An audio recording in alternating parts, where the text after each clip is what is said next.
새 포도주를 낡은 가죽 부대에 넣지 아니하나니 그렇게 하면 부대가 터져 포도주도 쏟아지고 부대도 버리게 됩니다. 새 포도주는 새 부대에 넣어야 둘이 다 보존되느니라 그랬습니다. 새 포도주는 새 부대에 그랬습니다. 잘 아는 성경 구절이죠.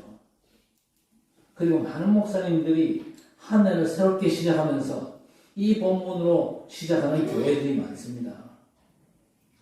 또 어떤 면에서는 세상에서 더 많이 듣는 말씀입니다. 조직이 바뀌거나 수장이 바뀔 때 이 말을 많이 사용하거든요. 또 나라의 선거철이 되면 또 많이 외쳐지기도 합니다. 그런데 단순히 사람이 바뀌니까 조직을 바꿔야 된다. 그런 의미는 아닌데 오늘 예수님께서 이 말씀을 하신 배경이 있습니다. 오늘 본문에 세례요한의 제자들이 나오죠. 그 세례요한의 제자들이 예수님께 질문을 던졌습니다. 세례요한의 제자들과 바리새인들은 정한 날에 금식을 하는데 왜 예수님과 제자들은 금식하지 않습니까? 그렇게 질문을 던졌습니다. 여기 나오는 바리새인들, 이 사람들이 어떤 사람들입니까? 우리 생각하기에는요, 이 사람들이 못된 사람이고 신앙생활 잘못하는 사람들인 줄 알고 있는데 그때 당시 바리새인들은요, 굉장히 존경을 받는 사람들이었습니다. 여러분, 이 바리새인 그러면은 단어 세 개가 떠오르죠. 그 세 개가 뭡니까? 금식과 기도와 또 구제입니다. 바리새인들 특징 지을 수 있는 세 단어가 바로 이 금식과 기도, 구제, 요 단어들이거든요. 율법에 나온 금식은 이렇게 해야 된다는 걸요, 이 사람들이 아주 폭넓게 해석을 했어요. 그래서 이 사람들은 일주일에 2번씩 금식을 합니다. 그런데 이 사람의 금식은요, 표가 나거든요. 외모를 전혀 다듬지 않습니다. 씻지도 안 하고 머리카락도 헝클어진 채 나와서 금식을 하기 때문에 사람들이 금방 알아챕니다. 그런 모습으로 하나님께 신앙의 모습을 표현하는 사람들이 이 사람들이죠. 그리고 기도할 때도 복장이 좀 다릅니다. 도포자루처럼 폭넓은 옷을 입습니다. 또 길가에 나와가지고 손을 높이 들고 기도하거든요. 그러면 다른 사람들이 잘 눈치를 챕니다. 아, 저 사람 기도하는구나. 죄인은요, 골방에 엎드려가지고 기도하는데 이 사람들은 대로에 서가지고 손을 높이 들고 소리 지르니까 사람들이 굉장히 존경하면서 우러러봅니다. 그리고 이 사람들이 구제할 때는요, 나팔을 붑니다. 왜? 표시를 내야 구제 대상자들이 오기 때문에 그렇습니다. 이렇게 바리새인은요, 신앙생활의 중심이 뭐냐? 금식과 기도와 구제의 중심을 두고 있습니다. 이걸 하면서 어떻게 우리 하나님께 영광을 돌릴까 그러지만요, 티를 너무 내지요. 티를 너무 내니까 어떻게 됩니까? 처음에는요, 순수하게 시작했는지 모르겠지만요, 나중에는 결국 자신들의 의의를 더 많이 드러내기 위해서 하는 겁니다. 이 사람들이 바리새인이거든요. 그리고 세례요한의 제자들, 이 사람들은요, 바리새인들보다 더 엄격합니다. 더 율법적인 삶을 살죠. 이 사람들은요, 세상 사람들과 섞여 살지 않습니다. 그리고 광야에 살면서 굉장히 금욕을 합니다. 그 사람들도 에센파라 그러지요. 이 사람들이 철저히 금식하고 금욕을 하며 살지요. 마치 중세 수도원에 사는 사람처럼 삽니다. 메뚜기와 석청만 먹고 살잖아요. 더 많이 굶주리고 또 고행을 하면서 자신을 내려놓고 살거든요. 자기들은, 그리고 바리새인들은 금식하며 금욕적인 생활을 하는데, 아니 예수님과 예수님 제자들은 어째서 금식하지 않습니까? 그렇게 지금 질문을 던진 겁니다. 자, 그 질문에 예수께서 대답을 하시는데, 사실 이 사람들은요, 하나님께 영광이라 말은 하지만요, 자신들의 의의를 드러내는 거예요. 그렇죠. 그래서 예수님께서는요, 그런 모습을 보고 뭐라고 했습니까? 이 회칠한 무덤 같은 자들, 독사의 자식들아, 그렇게 책망하셨잖아요. 그리고 성전을 두고 하나님께 예배한다고 그랬지만요, 예수님은요 그 성전을 헐고 3일 만에 세우겠다고 말씀하셨습니다. 무슨 말입니까? 그리스도 중심으로 다시 세우겠다는 뜻이죠. 이런 배경 속에서 나오는 질문이 오늘 세례요한의 제자들의 질문이었습니다. 자, 오늘 이 질문에 대한 예수님의 답변 속에서요, 교회 공동체, 우리 하나님의 자녀들에게 주신 아주 중요한 말씀이 있습니다. 우리가 신앙생활을 어떻게 해야 되는지를 단적으로 보여주는 겁니다. 종교개혁 당시에 많은 교회들이 병들었거든요. 겉모습을 치장하고 자신들의 의를 자꾸 드러내고 그럴 때에 마르틴 루터가 일어나가지고 뭐라고 그랬습니까? 말씀으로 돌아가자고 외쳤습니다. 그게 바로 종교개혁의 핵심 아닙니까? 요사이 현대 교회에도 깨어있는 많은 지도자들이 진짜 중요한 예수님께서 원하시는 교회로 돌아가자, 그렇게 외치고 있습니다. 우리 한국이 깨어있는 지도자들도 목소리를 높여가지고 외칩니다. 잘못되고 변질된 첫 번째가 뭐냐? 말씀 전하는 강단의 타락이라고 얘기합니다. 여러분, 강단의 타락이 뭘까요? 강단에서 정확한 복음을 전하지 않고 종교적인 얘기를 열심히 하는 건요, 강단의 타락입니다. 예전에 어떤 유명한 목사님은요, 삼박자 구원을 들고 나왔습니다. 삼박자 구원이 뭐냐? 복음이요, 기복신앙과 섞여 있어요. 내 영혼이 구원받고 영혼 구원받는 것도 끝나는 게 아니고 물질적 축복도 받고 건강함도 해야 된다.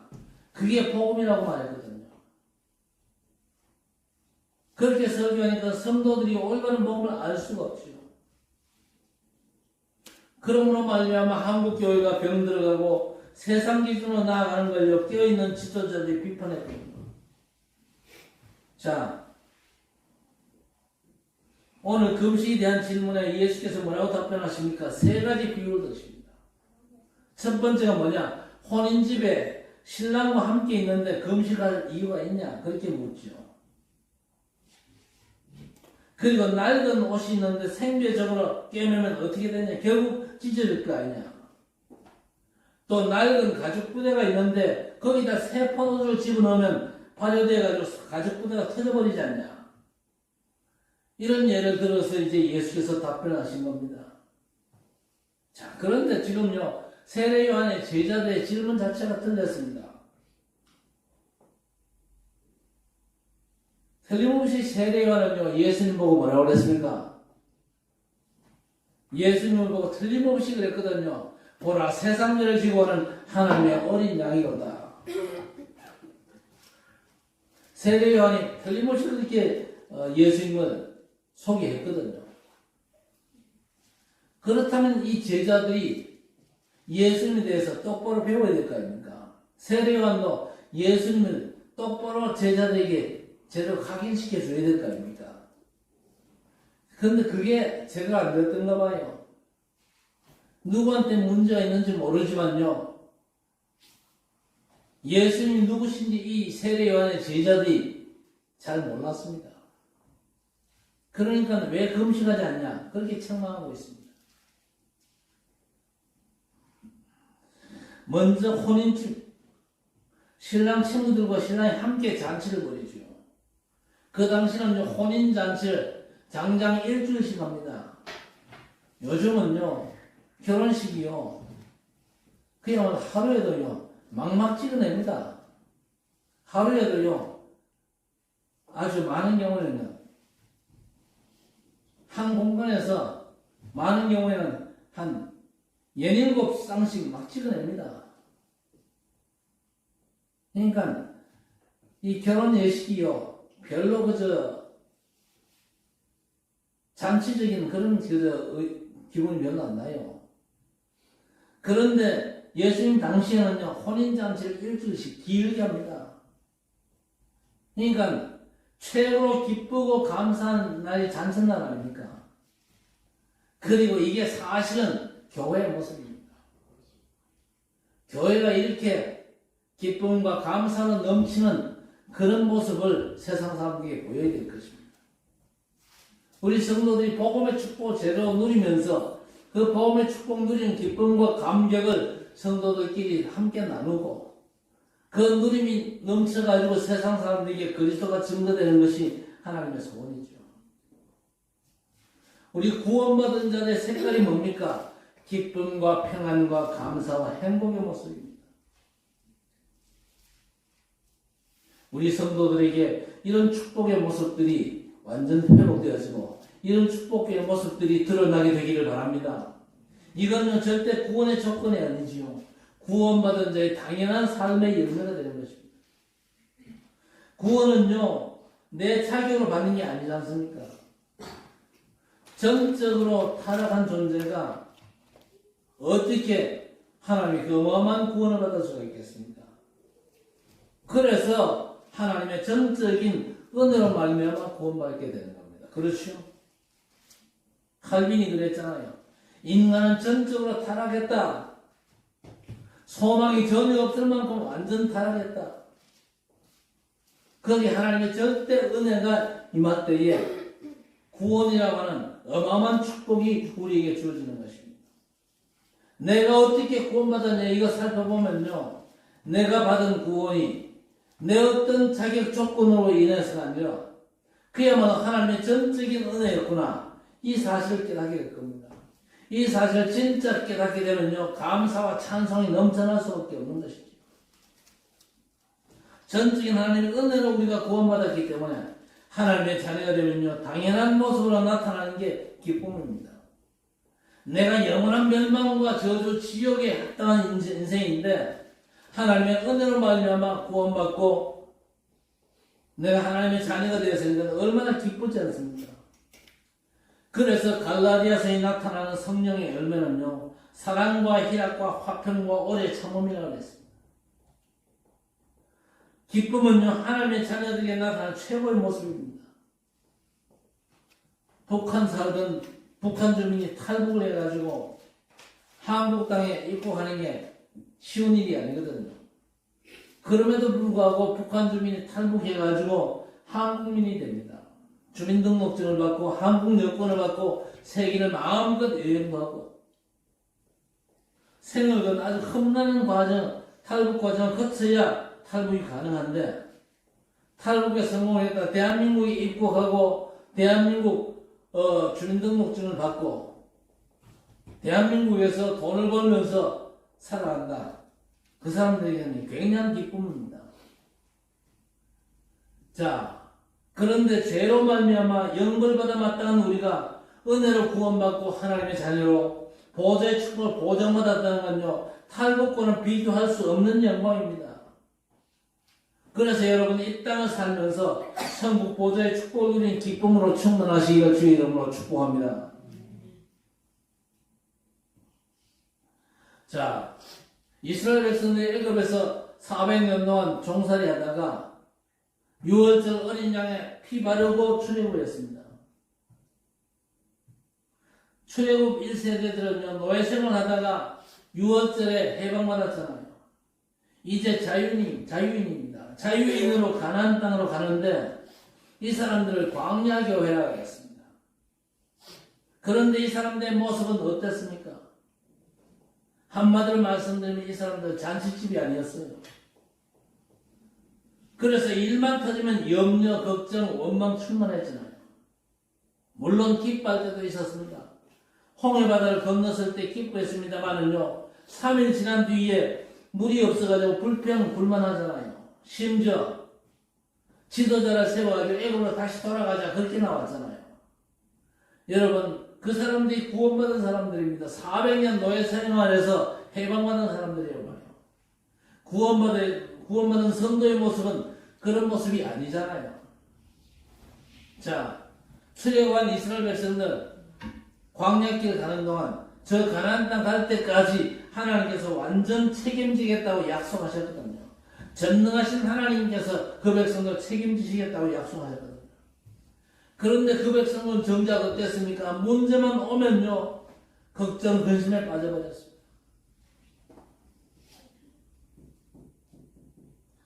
지금 잔치집에는요, 신랑이요, 손님들과 함께 있습니다. 기쁨으로 가득한 그런 모습이죠. 예수님의 역사가 있었던 저 가나 혼인 잔치집 보세요. 포도주가 떨어져가지고 기쁨이 사라지려고 할 때에 물을 포도주로 바꾸는 기적을 행하시면서 잔치집이 기쁨을 유지시켜 주셨어요. 신랑 되신 예수께서 교회와 인생의 주인 되십니다. 그래서 우리는요, 기뻐하지 않을 수가 없는 겁니다. 그런데 안타깝게도 많은 성도들이 기쁨과 행복을 놓치고 살고 있습니다. 우리 성도들은요, 우리 주님께서 우리 인생의 문제를 본질적으로 다 해결하시고 지금도 우리와 함께 하시면서 우리에게 하늘 보좌의 그 완전한 축복으로 역사하실 것을 분명히 약속하셨거든요. 성경에는 그 응답과 증거들이 너무나 많습니다.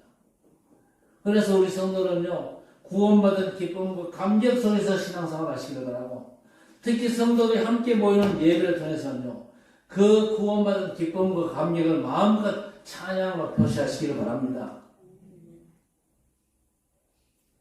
그래서 오늘 본문에 말씀하시거든요. 예배가 어때야 되는지, 교회의 색깔이 어때야 되는지, 구원받은 하나님의 자녀들의 삶이 어때야 되는지를 말씀하고 있겠습니다. 신랑과 함께 잔치하는데 슬퍼할 수 있겠냐? 그렇게 예수께서 반문하시잖아요. 잔치집에 가지고 저 한쪽 구석에서 누가요? 울고 앉아 있습니다. 잔치집에서 남들은요, 기쁨의 잔치 음식을 먹고 즐거워하고 있는데 저쪽에 며칠간 내가 지금 금식하고 있다고. 그러고 있으면요, 기분 좋겠어요? 그럴 수가 없는 겁니다. 이런저런 삶의 안 좋은 상황과 악조건에도 본질적인 기쁨을 우리가 누리며 살아야 될 것입니다. 주변에는요, 본질적인 이 구원의 기쁨과 감격을 놓치고 슬퍼하는 사람들이 있을 것입니다. 그런 분들과 구원의 기쁨과 감격을 함께 누리고 저 사람들을 위로하고 격려하면서 복음 공동체의 참모습 속에서 천국 보좌의 동산 축복을 누리는 전도자 되시기를 바랍니다. 신랑이 지금 함께 하는데 슬픔에 긴장하고 우리 연약과 부족함 때문에 위축되거나 하나님께 절대 인정 못 받는 쓸데없는 자기 의를 자꾸 드러내기 위한 그런 모습이 아니지요. 오늘 신랑의 친구들과 교회와 구원받는 자를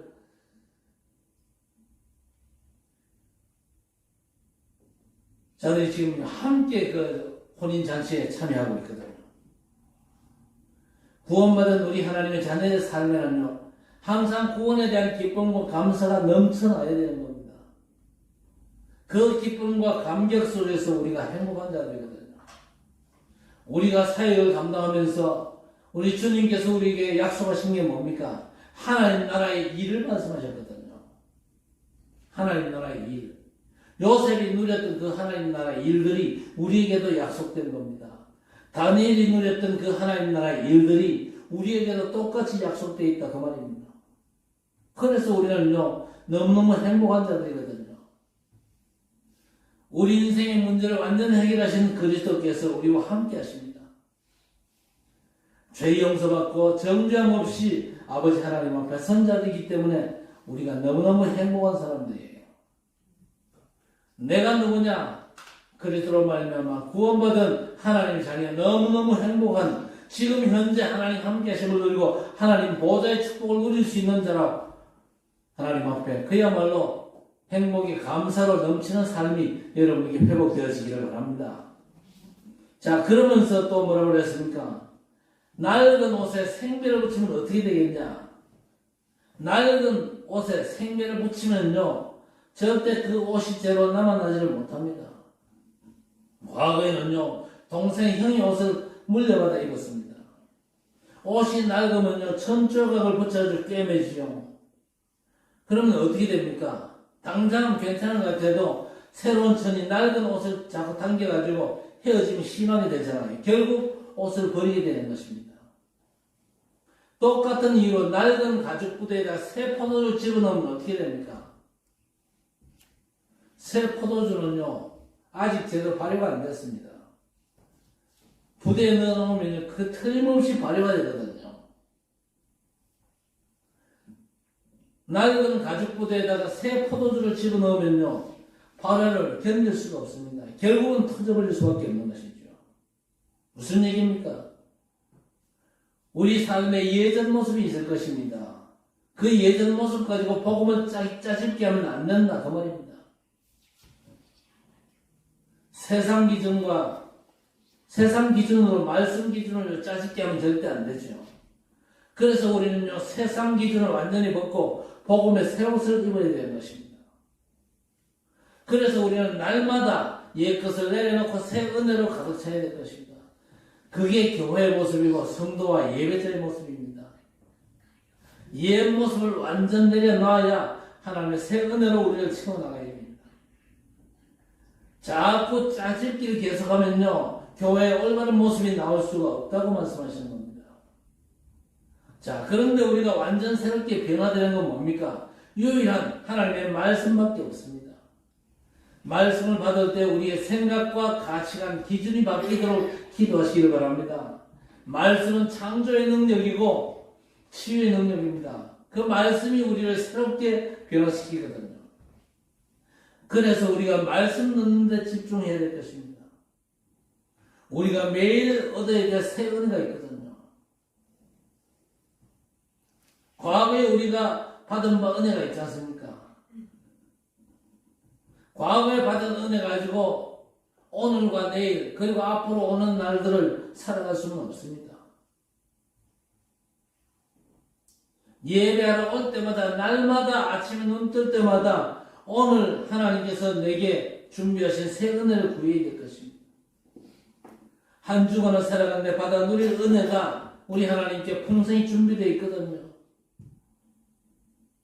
새 은혜를 구하면서 하나님의 은혜 보좌 앞에 담대히 나아가는 게 교회와 성도가 당연히 찾아 누릴 축복입니다. 여러분, 광야교회 40년 길에 하나님께서 매일 만나를 공급해 주셨거든요. 거기에 영적인 의미가 있는데 그 만나를요, 매일매일 주셨습니다. 만나가 내리지 않는 날은 언제였습니까? 만나가 내리지 않는 날에는요, 안식일.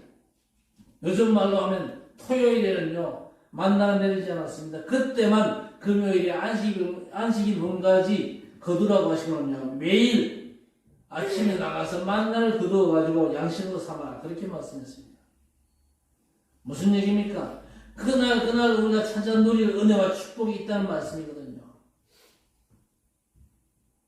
그런데 매일 만나를 거두어야 되는데 매일 나가는 게 그저 귀찮아가지고 아이고 내일 끝까지 한꺼번에 거두어가지고 뒀다가 내일 먹지 그랬다가는 난리가 납니다. 한꺼번에 거두면요 하루가 못 가가지고 내일 집 만나가 상해버립니다. 그럼 그 사람은요 내일은 굶어야 돼요. 여러분 매일 예배 때마다 그리고 하루를 시작한 아침마다 그날의 은혜와 축복을 찾아 누리시기를 바랍니다. 히브리서는요 히브리인들에게 주는 말씀인데 히브리서 2장 1절에 뭐라고 그랬습니까? 흘러 떠내려가지 않도록 주의하라고 그랬습니다. 그리고 장독 때 금이가 있는 계속 물고 오면 어떻게 되죠? 결국 빠져나가고 없어지잖아요. 과거의 은혜를 받았다면 그건 과거를 위한 겁니다. 우리는 날마다 하루하루 채우시는 은혜가 없으면 결국 내 힘으로 아둥바둥 살아갈 수밖에 없잖아요. 그러면 결국 한계를 만날 수밖에 없는 것입니다. 우리는요 하나님의 은혜로 살아가는데 매일 새 은혜를 기대하면서 가는 겁니다. 낡은 옷을 짜집게 하지 말고 새롭게 하라고 말씀하고 있습니다. 낡은 가죽 부대는요 딱딱합니다. 그런데 새 포도주가 들어가서 발효가 되면요 부풀어 올라가서 결국 터져버립니다. 유연함이 없어서 그렇거든요. 자, 복음 가진 사람들의 모습이 어떠해야 됩니까? 복음 가진 사람들은요 많은 사람을 살릴 수 있을 만큼 그릇이 넓어져야 됩니다. 우리의 모든 딱딱함들은요, 다 내려놔야 됩니다. 그래서 히브리서 13장 13절 15절에 말씀 들을 때 너희 마음을 강팍하게 하지 말라고 경고하고 있습니다. 사람을 대할 때도 강팍하고 완고하게 하지 말라고 경고하고 있습니다. 교회의 근본 모습은 살리는 모습이거든요. 딱딱하게 굳어있다. 그러면요, 교회다운 모습을 드러낼 수가 없는 것입니다. 사람들이 왔다가도 기겁하고 빠져나갈 것입니다. 그래서 교회를 향한 하나님의 말씀은 새 포도주는요, 그리스도를 말씀하죠. 새 포도주를 담은 교회의 그릇, 하나님의 자녀의 그릇이 어떠해야 되는지를 말씀하고 있거든요. 성령의 열매가 첫 번째가 사랑입니다. 사랑이 뭡니까? 모든 걸 용납하고 품는 겁니다. 그리고 오래 참음, 온유. 이게 성령의 열매의 포함이거든요. 용납하는 건 사람을 품어주는 거죠. 만약 우리 어린아이들이 부모의 용납을 경험하지 못하고 엄마의 그 넓은 품을 경험하지 못하면요, 평생을 상처 속에 살아갈 수 있습니다. 우리의 부족한 모든 것을 그리스도 안에서 용납하시는 우리 하나님의 넓은 품과 은혜와 사랑을 알고 우리 삶을 말씀 속에서 갱신해야 됩니다. 용납하고 용서하고 품는 것이 우리 학정 성도들의 색깔이 되어야 될 것입니다. 그래서 모든 성도가 그야말로 구원의 기쁨을 누리면서 교회 가는 것이 행복하고, 교회 와서는 날마다 새 은혜를 구하고, 혹시 실수하고 넘어지더라도 용납하고 손잡고 일체 세우고 함께 살리는 복음이라고 하는 참된 답을 가진 교회로 정말로 은혜가 넘치고 기쁨 가득하고 은혜가 더 충만한 하나님의 백성들의 모임이 되어지기를 바랍니다. 그래서 그리스도 안에서 힘있게 많은 삶을 살리는 전도와 선교를 감당하는 우리 학정교회가 되어지기를 주의 이름으로 간절히 축원합니다. 하나님 아버지 감사합니다. 우리 교회가 그야말로 복음 안에서 갱신되는 교회가 되게 해 주옵소서. 복음의 기쁨, 구원의 기쁨과 감격으로 넘치는 교회가 되게 해 주옵소서. 전능하신 아버지 하나님께서 우리와 함께 하시고 우리의 삶에 우리 모든 성도의 삶을 말씀으로 인도하시기 때문에 말씀의 인도함을 받고 날마다 새 은혜를 구하고 우리의 굳은 모습을 완전 부드럽게 하고 많은 사람을 살리고 용납하고 저들 돕고 저들 섬기는 교회가 될 수 있도록 하나님 역사해 주옵소서. 그래서 하나님이 기뻐하시는 전도와 선교의 역사를 항상 감당하는 교회로 온전히 세워질 수 있도록 전능하신 아버지 하나님 역사해 주옵소서. 기쁨과 감격과 은혜가 넘치는 교회, 날마다 새 은혜를 구하는 하나님께서 주시는 보좌의 완전한 축복 속에서 하나님께서 우리와 함께 하시고 이 함께 하심의 비밀이 우리 이웃에 증거되어지는 진정한 전도자의 삶으로 승리할 수 있도록 주의 백성들 축복해 주시옵소서. 예수님의 이름으로 간절히 기도드리옵나이다. 아멘.